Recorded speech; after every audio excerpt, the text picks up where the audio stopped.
L'idée du projet, donc, c'est de tester les capacités de robots en fait, issus un peu d'univers et de milieux différents, dans une forme spectacle. Et le mot robot étant né au théâtre dans les années 20, je trouvais ça intéressant de le ramener là où il est né, voilà, puisque Karel Čapek a inventé ce mot dans une pièce qui s'appelait Roar dans les années 20.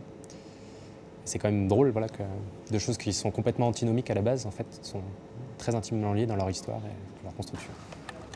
Dans la relation, en tout cas, qu'on essaie de développer, c'est essayer de proposer un outil de réflexion sur ce qu'est le robot et qu'est-ce qu'il raconte au monde aujourd'hui et qu'est-ce qu'il va être aujourd'hui et demain dans la société.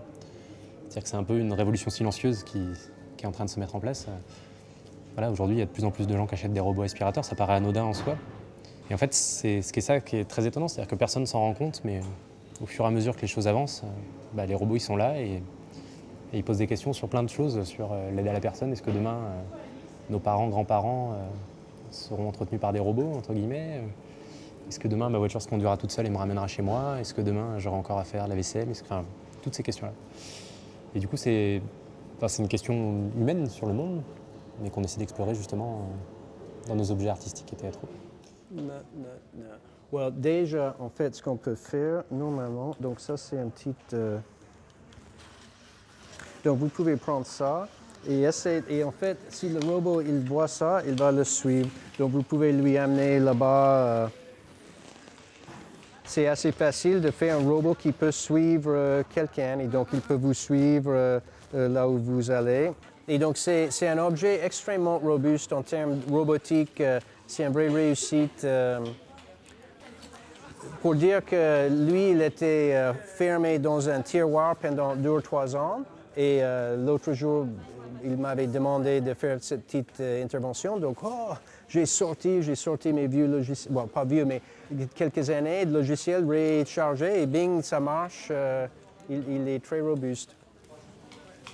Et comme je disais, notre objectif, mais je ne peux pas le mettre en évidence à cet instant, mais peut-être plus tard, c'est de permettre l'être humain d'interagir par parole avec le robot, donc de discuter, de lui dire, en fait, tout ce qu'on fait là, par exemple, tourner à gauche, tourner à droite, viens vers moi, cherche le bal. Et donc, en fait, c'est ça sur lequel on travaille maintenant un petit peu plus, c'est de permettre le robot de mieux comprendre qu'est-ce qu'il fait, en fait. Oui. Et ça, c'est super intéressant parce que ça revient même à même les questions chez l'homme de la philosophie de l'éducation. Le robot, il voit, il prédit et après il teste. Et si on programme ça et après on lâche le robot dans la nature, au lieu d'être statique, il va être sans arrêt en train de faire les choses. Et en fait, pas seulement de faire les choses, mais de tester, jeter les mauvaises hypothèses, garder les bonnes hypothèses, développer les nouvelles hypothèses et petit à petit construire sa monde. Mais ça, c'est en cours du coup de recherche. Oui, ça c'est en cours de recherche. Mais ça avance. D'accord. Oh, c'est pas fini, mais ça c'est la direction. Mais ce que je trouve assez intéressant, c'est que par cette étude des robots, ça nous oblige de bien réfléchir de comment ça marche chez l'homme. Et donc ça c'est pas encore fait, mais à mon avis, il y aura un jour les gens qui admettent, donc les philosophes, les psychologues ou les éducateurs qui vont dire oui, nous on a des exemples où concrètement la réflexion sur comment ça peut se faire chez le robot, ça nous donne ça nous éclaire, ça nous permet d'éclairer les choses dans notre domaine humain. Le robot qui est ici, enfin on ne l'a pas apporté, il y a une photo. Il est développé par une société lyonnaise, Jean, il s'appelle Emox. Et vous remarquez qu'il a une certaine forme qui peut évoquer un animal, mais de façon assez schématique. Et c'est à dessein. De façon à ce qu'on ne puisse pas créer de confusion entre ce genre de robot et puis d'autres robots jouets, en particulier certains robots japonais. Si vous êtes à la cuisine, eh ben, il sera là près de vous à la cuisine et vous allez interagir à travers cette interface-là dans la cuisine.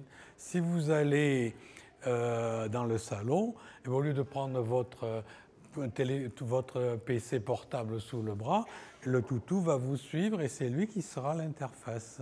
Il a un œil, une caméra, qui permet de voir. Il peut vous regarder, il peut parler, donc du son, faire de la musique, ce qu'on veut. Il va choisir ce mur et puis projeter vos messages sur ce mur, d'accord, en vidéoprojection, des photos, ce que vous voulez. Et alors, s'il est connecté avec un environnement robotique, domotique, eh bien à ce moment-là, il peut gérer une partie des fonctions domotiques de la maison. Voir si les volets sont fermés, voir où en est la consommation électrique, le chauffage, etc., etc., etc. Il va vous lire votre agenda que vous avez écrit vous-même, évidemment, avec tous vos rendez-vous. T'es pris à 8 heures, etc., etc. Il va faire l'accueil comme un chien de compagnie. Il va venir pas aboyer, mais dès que vous avez passé votre badge à la porte, il va vous dire, il va d'abord prévenir les enfants que papa arrive. Donc ceux-ci ils vont ranger, ils vont tout planquer. Alors l'intérêt, c'est d'essayer, et c'est là-dessus qu'on travaille, de déterminer des fonctions qui peuvent avoir un usage. Quelles sont ses tâches, quels sont ses rôles, quelles sont ses fonctions, à quoi il est utile, pour quel prix. Et puis, donc après, il y a le problème de trouver la bonne métaphore. Hein, c'est comme dans les interfaces homme-machine, on sait qu'il faut trouver une bonne métaphore pour que ça colle au plan cognitif. Et après, il y a les problèmes d'éthique et de philosophie plus généraux que Denis, sur lesquels nous travaillons. Donc là, vous avez quand même une chance assez exceptionnelle parce que vous avez un ensemble de chercheurs allez, magnifiques. Donc vous avez des chercheurs, des chercheurs en théâtre et des chercheurs donc en robotique, intelligence artificielle. Je vous en dirai 2 mots pourquoi. Moi, j'ai bien apprécié le robot. Donc, on le voit bien, le premier, le gros, là, il n'est pas du tout anthropomorphe. Mais il y a cette question de regard qui me paraît assez fondamentale dans cette expérience. Et on est sous l'emprise du regard des robots, quelque part, pas parce que c'est des robots, mais parce que c'est du regard. L'être humain face au robot, il projette tout ce qu'il a en lui, des fantasmes d'enfants, de plein de choses. Et notre association s'appelle le laboratoire de l'inquiétante étrangeté, parce que l'inquiétante étrangeté, c'est notamment quelque chose qu'on peut ressentir face à un robot. Et tout le monde se pose un peu la question, c'est de savoir comment on peut projeter du vivant sur quelque chose qui n'est pas vivant. Ce qui est très rigolo, c'est qu'à la fin, je ne sais pas si ça s'est passé pour tous les groupes, mais pour mon groupe à moi, de 14h45, on ne savait pas comment réagir à la fin. Personne n'a applaudi, parce qu'en fait, on n'a que des robots en face de nous.